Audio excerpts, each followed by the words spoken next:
انہیں یہ یقین دہانی کرائی گئی کہ جمعرات تک جو ہے وہ یہ تعیناتی جو ہے وہ ہو جائے گی۔ پی ٹی آئی کے جو چیف وپ ہے ملک عامر ڈوگر، انہوں نے اپوزیشن لیڈر کی تقرری کے لیے اسپیکر کو جو ہے وہ خط بھی لکھ دیا تھا۔ قومی اسمبلی رولز آف پروسیجر کے تحت انہوں نے کہا کہ فوری طور پر جو ہے وہ اس کا نوٹیفیکیشن جو ہے وہ کیا جائے۔ اب ایک طرف تو اپوزیشن لیڈر کی تعیناتی کا معاملہ ہے جس پر کچھ پیش رفت ہوئی ہے، لیکن ساتھ ہی ساتھ جو احتجاج کی کال ہے وہ اپوزیشن الائنس کی بدستور موجود ہے۔ اپوزیشن الائنس نے جو 8 فروری کو احتجاج کی کال دی ہے، پی ٹی آئی کا کہنا ہے کہ ہم اس کی مکمل جو ہے وہ تائید کرتے ہیں۔ علیمہ خان نے بھی کہا کہ یہ جو کال جو ہے وہ بانی پی ٹی آئی کی نہیں ہے بلکہ اپوزیشن اتحاد کی ہے۔ اب یہ جو اپوزیشن سے جڑے معاملات ہیں، خاص طور پہ جو اپوزیشن لیڈر کی تعیناتی کا ایشو ہے، کیا اب اس کے بعد یہ امید کی جانی چاہیے کہ پاکستان تحریک انصاف جو ہے وہ اگر یہ معاملہ ریزالو ہو جاتا ہے تو پھر قائمہ کمیٹیوں میں اور پارلیمانی سیاست میں بھرپور طریقے سے واپس آ جائے گی یا آ سکتی ہے یا نہیں؟ اس پر پروگرام کے اس حصے میں بات ہوگی۔ علی محمد خان صاحب پاکستان تحریک انصاف کے سینئر رہنما ہیں، وہ میرے ساتھ موجود ہیں، ان سے اس حوالے سے مزید بات کرتے ہیں۔ علی محمد خان صاحب بہت شکریہ آپ کے وقت کا۔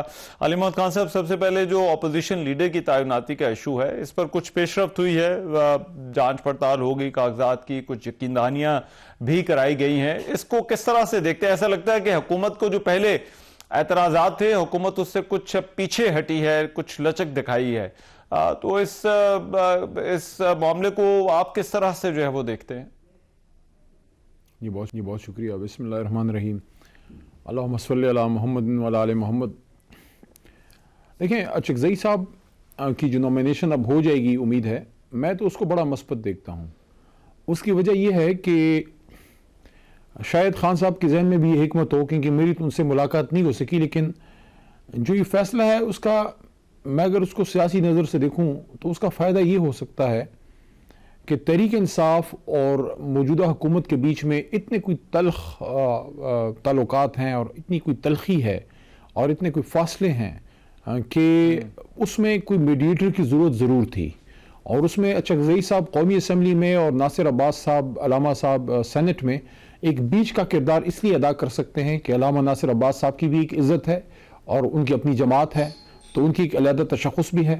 اچکزئی صاحب جو ہیں وہ ماضی میں محترم میاں نواز شریف صاحب کے ساتھ بھی رہے، ایک اچھی ان کی آج بھی ان کی عزت ہے، اس طرف بھی ہے، تو وہ بیچ میں ایک رول وہ ادا کر سکتے ہیں کہ اگر تحریک انصاف کی طرف سے مثال میں کوئی بات کروں یا غور صاحب یا اسد قیصر صاحب کوئی بات کریں حکومت سے، تو وہ شاید اس طرح سے وہ نہ لیں، اور وہ اگر اچکزئی صاحب کریں، کیونکہ ان کی تو کوئی ذاتی مخاصمت تو ہے نہیں، نہ کوئی ذاتی کوئی لڑائی ہے، ماضی میں حلیف بھی رہے ہیں تو ایک دوسرے کے مزاج کو بھی سمجھتے ہیں، تو میں بھی بیچ میں اچکزئی صاحب اور علامہ صاحب ایک برج کا کردار ادا کریں، اور یہ جو سیاسی گاڑی، جمہوریت کی جو سیاسی گاڑی پٹری سے اتری ہوئی ہے، اس کو واپس ٹریک میں اس کو چڑھانے میں اپنا کردار ادا کریں۔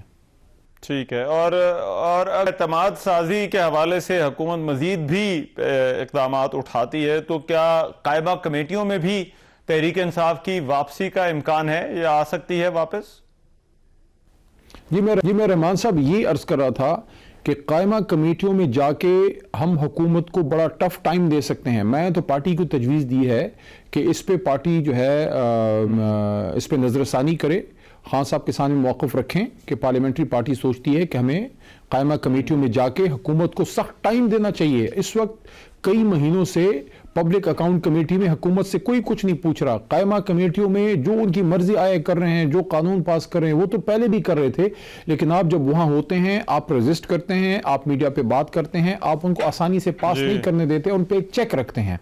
تو اگر قائمہ کمیٹیوں میں پارٹی واپس جاتی ہے، میرے خیال میں اس سے پارلیمنٹ میں تحریک انصاف کا رول مضبوط ہوگا، کمزور نہیں ہوگا، اور حکومت پہ ایک چیک آ جائے گا دوبارہ سے۔ اس وقت حکومت شتر بے مہار ہے، نہ کوئی ان سے اکانومی کا پوچھ رہا ہے، نہ لا اینڈ آرڈر کا پوچھ رہا ہے، قائمہ کمیٹیوں میں قانون سازی جو چاہے کریں وہ کریں۔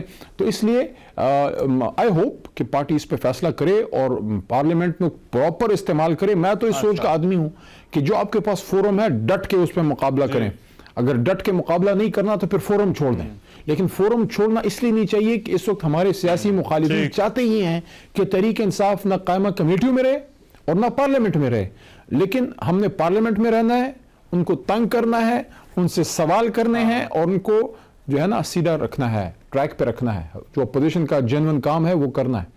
رائٹ لیکن ایک اور امپورٹنٹ ایشو وہ وزیر اعلیٰ کی سٹیٹمنٹس کا ہے جو کہ جن پر ابھی بہت زیادہ بات ہو رہی ہے حکومت کی طرف سے، اس پر تنقید بھی بہت ہے. اب یہ سیکیورٹی کا معاملہ ہے، خارجہ امور سے جڑا ہے، لیکن ایسا لگتا ہے کہ وہاں پر خلیج جو حکومت کا موقف ہے، صوبے کا موقف ہے، وہ اس پہ بہت گہری ہوتی جا رہی ہے.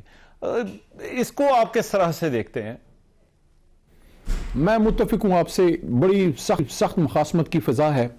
بجائے اس کے کہ ینگ وزیر اعلیٰ کو انگیج کیا جائے، ان کو اعتماد دیا جائے، ان کا موقف کیا ہے؟ وہ تو خود بھی دہشت گردی کے خلاف ہیں.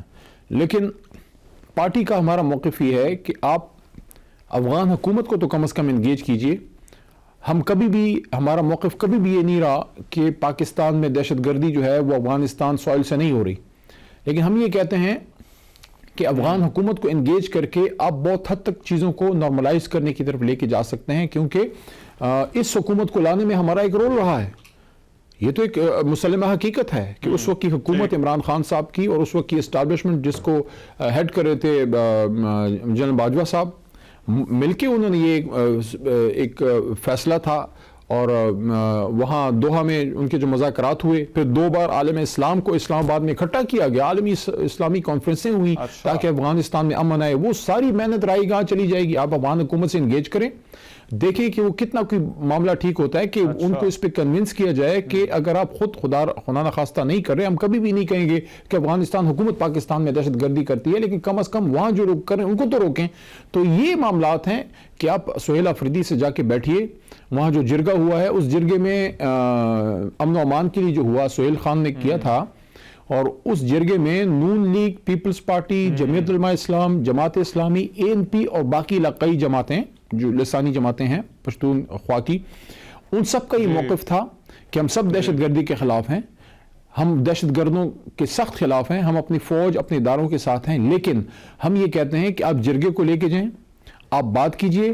جو لوگ گفتگو کے ذریعے پیسیفائی ہو سکتے ہیں سائڈ پہ ہو سکتے ہیں، اور جو کہتے ہیں کہ نہیں ہم نے لڑنا ہی لڑنا ہے، اس سے تو ہماری فوج ہمارے ادارے لڑ رہے ہیں. ایک تو یہ نقطہ ہے، اور دوسرا اس کو ہم سپورٹ کریں گے. اور دوسرا یہ ہے کہ بڑے اسکیل کی جو ماس آپریشن ہے جس سے نقل مکانی ہوتا ہے، جیسا ابھی تیرہ میں ہو رہا ہے، جو بڑا سردی کے موسم میں خواتین سب ڈسپلیس ہو رہے ہیں. تو کوئی بھی سیاسی جماعت، یہ میں بتا دوں آپ کو چیلنج سے کہہ رہا ہوں کہ تحریک انصاف کے علاوہ باقی جتنی بھی جماعتیں ہیں سب کی سب خیبر پختونخوا کی، وہ یہ کہہ رہی ہیں، نون لیگ، پیپلز پارٹی، جمعیت، جماعت، ایوری بڑی، ANP، کہ بھی بڑے بڑے آپریشن آپ انٹیلیجنس بیس تو کریں، لیکن بڑے آپریشن نہ کریں جس سے شہر کے شہر، گاؤں کے گاؤں خالی ہو جائیں. تو یہاں مرکز میں ان کی جماعتیں پھر کچھ اور کہتی ہیں. تو ان چیزوں کا حل کیا ہے؟ آپ مجھے بتائیں رحمان صاحب، کیا پریس ٹاک اور جوابی پریس ٹاک، جواب الجواب، یا آپس میں بیٹھ کے وزیر اعلیٰ صاحب کے ساتھ اس پہ گفتگو کرنا؟ میں سمجھتا ہوں وزیر اعلیٰ صاحب کو ایپیکس کمیٹی کا اجلاس بلا کے ان لوگوں کو بلانا چاہیے. اس میں آرمی چیف صاحب بھی جائیں، اس میں انٹیریئر منسٹر صاحب، وزیر اعظم صاحب، ظاہر ہے اگر وہ جاتے ہیں پھر تو وہ خود ہیڈ کریں گے. بیٹھیں، اس پہ کوئی حل نکالیں. جب دیکھیں، میں آج بھی ایک پروگرام پہ یہ بات کی کہ اس میں 3 فریق ہیں بڑے. ایک ہے وفاق، ایک ہے ہمارے دفاعی ادارے جس میں فوج، رینجر، پولیس سارے آتے ہیں. تیسری ہے 4.5 کروڑ 4.5 کروڑ پشتون، 4.5 کروڑ پختون جو اس وقت پختونخوا میں رہتے ہیں. اس میں ہزارے وال بھی ہیں، وہ بھی